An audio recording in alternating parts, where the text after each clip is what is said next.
छ गाइस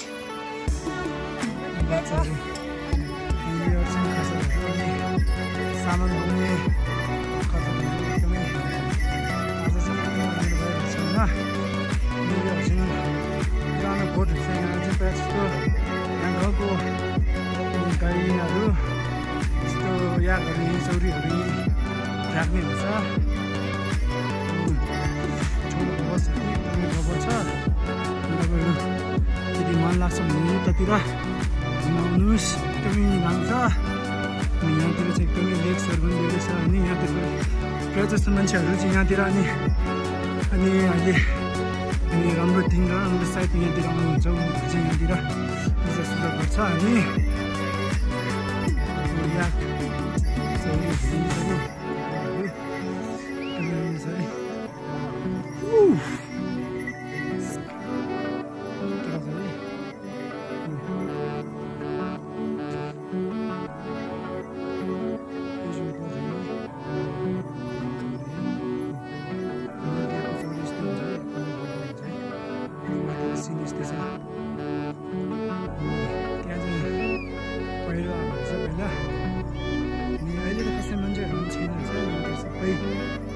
सबै यसमा टिप्न गाह्रो रहेछ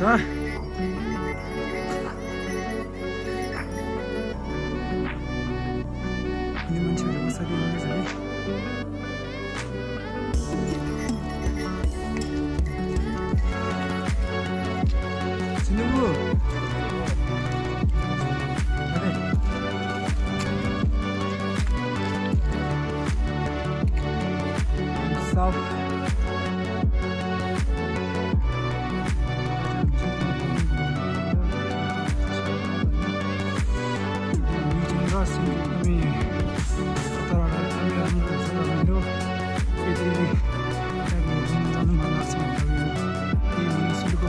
साफ ठाउँ छ पवित्र ठाउँ हो तपाईँले आउन सक्नुहुन्छ है जो इच्छा छ those people who are acting out can explain about this happiness. So in the way of we are in the way of Indian Kumba. There's lots of mountains near Earth. That's looks so amazing. There's Mary and Moon. They carry lots of things like sitting back, rice, everything. Yeah, he is our. This is Khadar. Yeah. No, he's our teachers. And he's teacher भए त्यो भएर बच्चाहरू आगो तप्दैछ है आगो बल्नु पर्यो आगो बल्नुपर्छ तप्दैछ अनि खास गरी यहाँ चाहिँ यहाँतिर चाहिँ रुम राम्रो हुँदैन त्यो भएर यहाँतिर यस्तो सुन्नु पर्यो अनि कठिन यस्तै छ यस्तै हो जिन्दगी त जुदा है आलु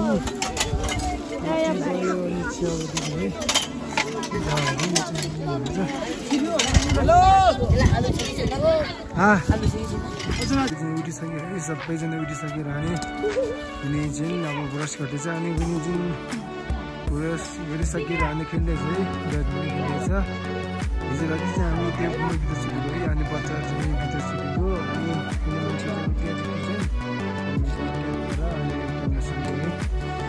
अनि एकदमै लास्टिङ मौसम एकदमै दामी हुन्छ अनि बिहान एकदमै चिसो हुन्छ चिसो भयो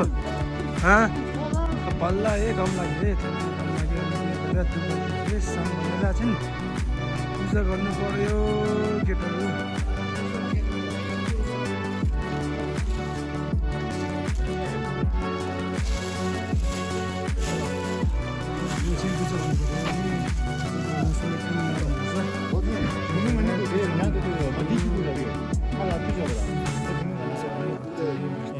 아니, 땅에 두기나.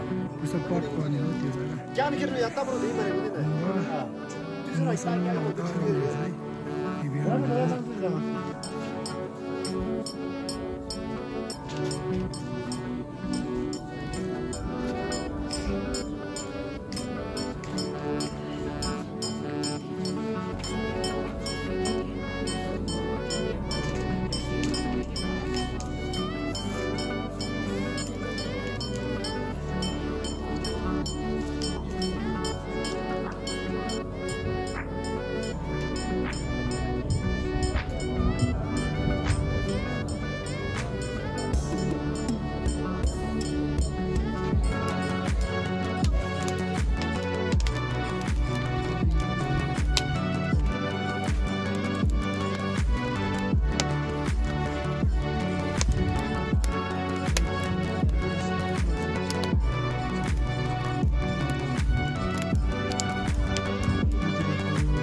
कटन भन्नु पर्यो है माथि भिरतिर यही माथितिर चाहिँ रिट्रिट सेन्टर हो मान्छेहरू यहाँतिर चाहिँ प्रायः जस्तो मान्छेहरू रिट्रिट सेन्टर गर्छ यहाँतिर मान्छेहरू प्रायः जस्तो हिउँदोमा बर्खामा बस्छ 3-6 महिनातिर माथिमा बस्नुहुन्छ है मक्तर छ भिर चाहिँ एकदमै डरलाग्दो बच्चाहरू चाहिँ यहाँ माथि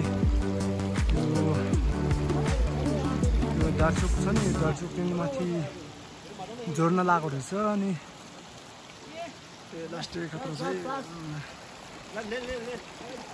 पानी सुरु बागिरहेको छ पानी सुरु बागिरहेको छ अनि केटाहरू ढाउहरू लिइराखेको छ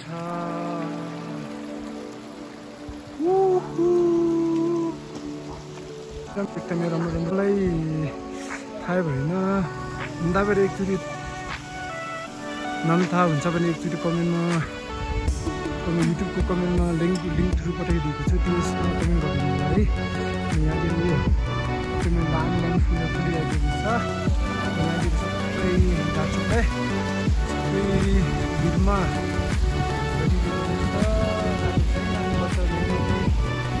गर्न लागि